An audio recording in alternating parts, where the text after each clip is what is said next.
সুপ্রিয় শিক্ষার্থীরা, অনলাইন ক্লাসে স্বাগতম। আমি খন্দকার শাহিন মাওলা, সহকারী অধ্যাপক গণিত, police lines school and college, Rangpur. ইতিমধ্যে গণিত দ্বিতীয় পত্রের তোমরা ত্রিকোণমিতি 7.1, 7.2 এর লেকচারগুলো দেখেছো এবং অবশ্যই প্র্যাকটিস করেছো। আজকে আমি এই দুইটি চ্যাপ্টারের সিকিউ নিয়ে আলোচনা করব। তোমাদেরকে একটি সিকিউয়ের নমুনা দেব, সেই সিকিউটা তোমরা ভালো করে দেখো। এটা আমার লেকচার হচ্ছে 72। দেখো, আমরা উদ্দীপক দিয়েছি এবিসি একটি ত্রিভুজ, এখানে এক্স হচ্ছে ভূমি আর অতিভুজ হচ্ছে আর, আর পি কিউ আর একটা ত্রিভুজ, যেখানে এই পি কিউ আর এর মধ্যে এই পি এর অনুপাত বের করতে হবে। এখানে এটা সেজন্য এটা হবে ভূমি, এটা হবে অতিভুজ। এর আলোকে আমরা প্রথম প্রশ্ন দিলাম, সাইন x/3 এর পর্যায়কাল নির্ণয় করো। খ নম্বর দিলাম, উদ্দীপকের আলোকে a plus P equal phi হলে প্রমাণ করো যে x² - 2xy cos ফাই plus y² equal r² sin square phi. আর গ নম্বরে এফ থিটা ইকুয়াল আর ভাগ এক্স হলে F 2 theta minus F theta equal to সমীকরণটি সমাধান করো। তো এখন এই সিকিউ প্রশ্নটির আমি সমাধান করে দিচ্ছি। কয়ের সমাধানটা দেখো। ক, ধরি F of X equal to sine x/3। এখন এখানে যদি সাইনের পর্যায়কাল নির্ণয় করতে বলে তাহলে x/3 সঙ্গে তোমাদের 2π যোগ করতে হবে। সাইন এবং কসের ক্ষেত্রে 2π যোগ করতে হবে, ট্যান এবং কটের ক্ষেত্রে পাই যোগ করতে হয়। তাহলে 2π প্লাস x/3 লিখলাম। এক্ষেত্রে সাইন এখন সরল করো, 3 লসাগু 6π প্লাস x/3। তাহলে এখন দেখো, অতএব F of X equal F of 6π plus X, এইটা পাওয়া যাচ্ছে। তাহলে এক্স এর যে সাথে যে এটা আছে, পাই এর সাথে যে যোগটা আছে সেইটা হবে সাইন x/3 এর পর্যায়কাল। অতএব সাইন x/3 এর পর্যায়কাল 6π।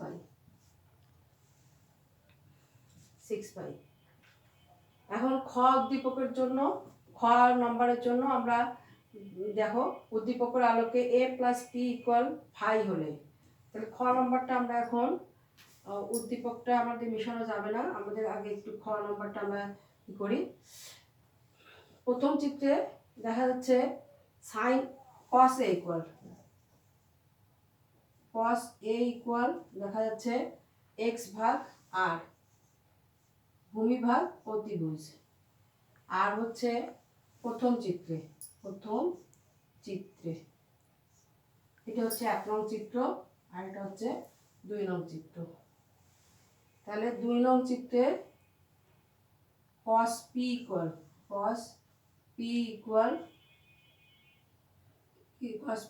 হচ্ছে y/r।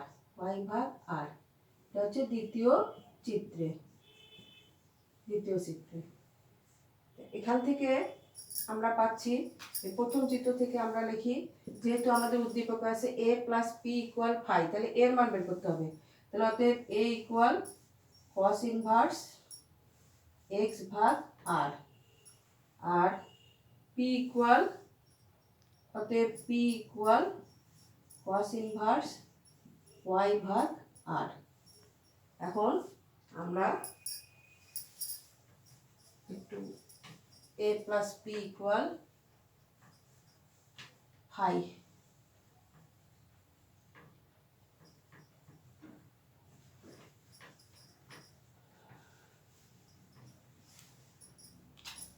তাহলে a plus P equal phi এখানে আমরা মানটা বসাই।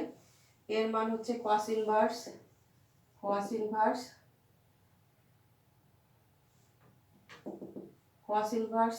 x ভাগ r plus cos inverse y ভাগ r ইকুয়াল হচ্ছে phi.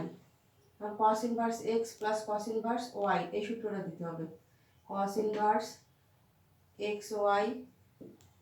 xy minus root over 1 minus x square r square 1 minus y square r square equal phi.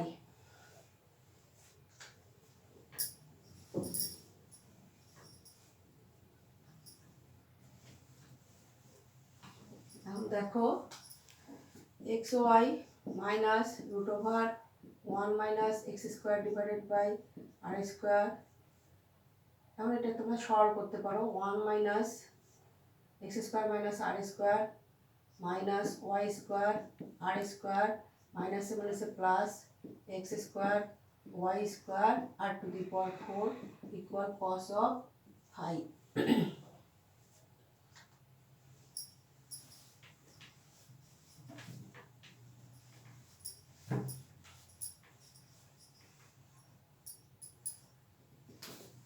এখন আমরা ওইটা পাশে নিয়ে আসি, এটা পাশে নিয়ে আসি।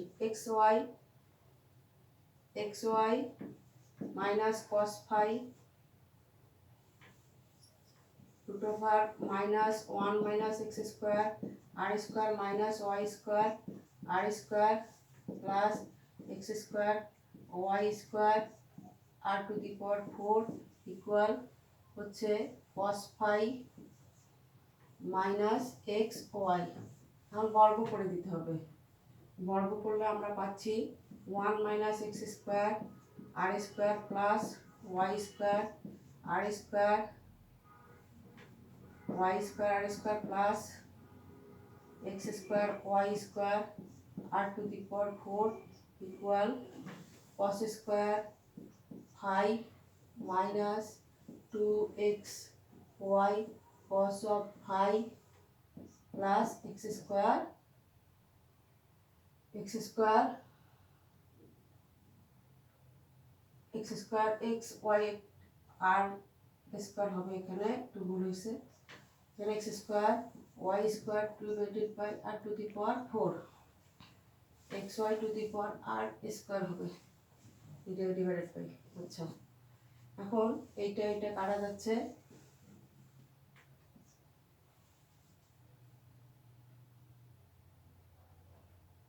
পাশে আনি 1 minus cos square phi equal হচ্ছে x স্কোয়ার, এখানে একটু ভুল, r স্কোয়ার হবে x square 1 minus cos square phi x square divided by r square, তারপরে হবে minus 2x y divided by r square cos of phi, তারপরে হবে plus y square r square. 1 minus cos square phi equal হচ্ছে sin square phi. এখন এটা যদি r square যদি লসাগু করো তাহলে পাওয়া যাচ্ছে x square minus 2x y cos of phi plus y square.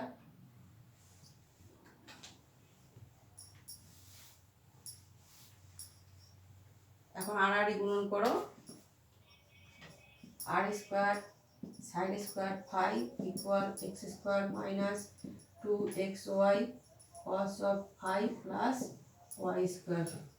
অতএব x square minus 2xy cos of phi plus y square equal r square sin square phi. Proved. এরপরে আমরা গয়ের সমাধানটা দেখব। গ সমাধানটা যেমন আছে আমরা আবার আসি।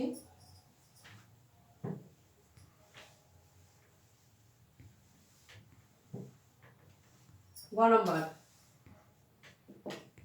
দেওয়া আছে এফ থিটা ইকুয়াল হচ্ছে এক্স ভাগ আর। তাহলে এক্স ভাগ আর আমাদের আছে প্রথম চিত্রে। প্রথম চিত্র ছিল এরকম, এটা হচ্ছে এ বি আর হচ্ছে সি। সি এখানে ছিল এক্স, এটা ছিল আর। তাহলে ভূমি ভাগ আর ভাগ এক্স, আর ভাগ এক্স। তাহলে প্রথম চিত্রে আমাদের ছিল এক্স ভাগ আর ছিল কসে, তাহলে এখানে আর ভাগ এক্স হলে হবে সেক। তাহলে অতএব এফ থিটা ইকুয়াল, অতএব এফ থিটা ইকুয়াল হবে সেক থিটা, সেক থিটা। এবং F of two theta equal হবে সেক অফ টু থিটা। তার মানে এখানে থিটাটা কিন্তু এইটা, এখন এর জায়গায় হবে থিটা। এবং আর ভাগ এক্স, এক্স ভাগ আর হলে হবে কস, আর আর ভাগ এক্স হলে হবে সেক।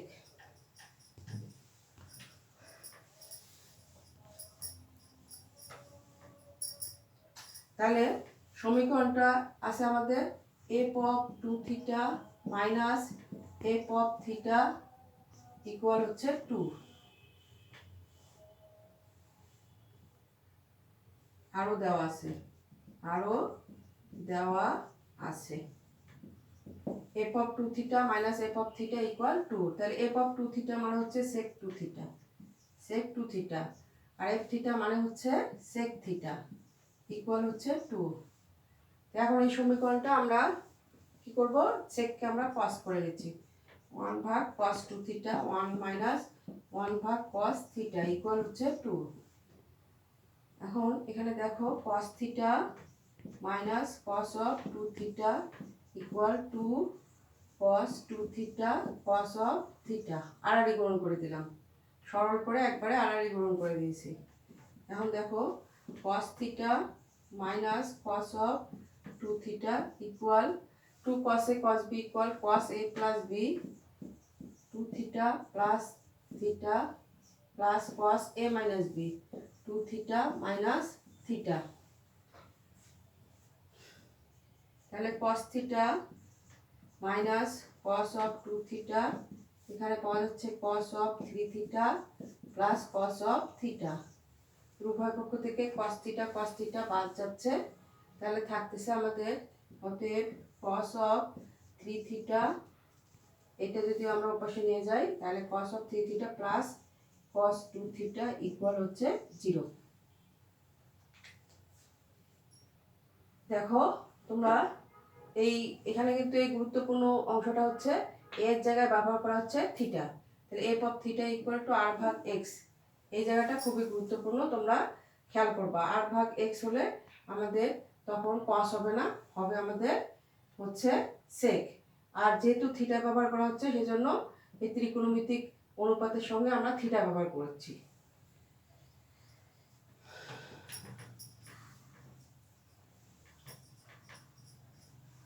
তাহলে এখন দেখো cos c plus cos d, cos c plus cos d equal to 2 cos c plus d, তাহলে 3 theta plus 2 theta divided by 2 into cos 3 theta minus 2 theta divided by 2 equal to 0। তাহলে এখান থেকে পাওয়া যাচ্ছে cos 5 theta divided by 2 into cos theta ভাগ 2 equal 0। তাহলে এখন দেখো cos 5 theta divided by 2 equal to 0 হলে 5 theta divided by 2 equal 2n plus 1 into pi ভাগ 2। এটা হচ্ছে সূত্র তোমাদের, cos theta equal to 0 হলে 2n plus 1 into pi ভাগ 2। তাহলে অতএব theta equal 2n plus 1, উপরে যাবে 2, তাহলে পাই ভাগ হচ্ছে 5, এটা পাওয়া যাবে। উপরে যাবে 2, 2 কাটা যাবে আর 5 আসবে নিচে, এটা। বা cos থিটা ইকুয়াল 0 হলে আমাদের পাচ্ছি আমরা কত, থিটা ইকুয়াল cos থিটা ভাগ 2 ইকুয়াল টু 0 হলে theta equal 2n plus 1 into পাই ভাগ 2। তাহলে অতএব theta equal 2n plus 1 into পাই। তাহলে আমাদের অ্যান্সার দাঁড়ালো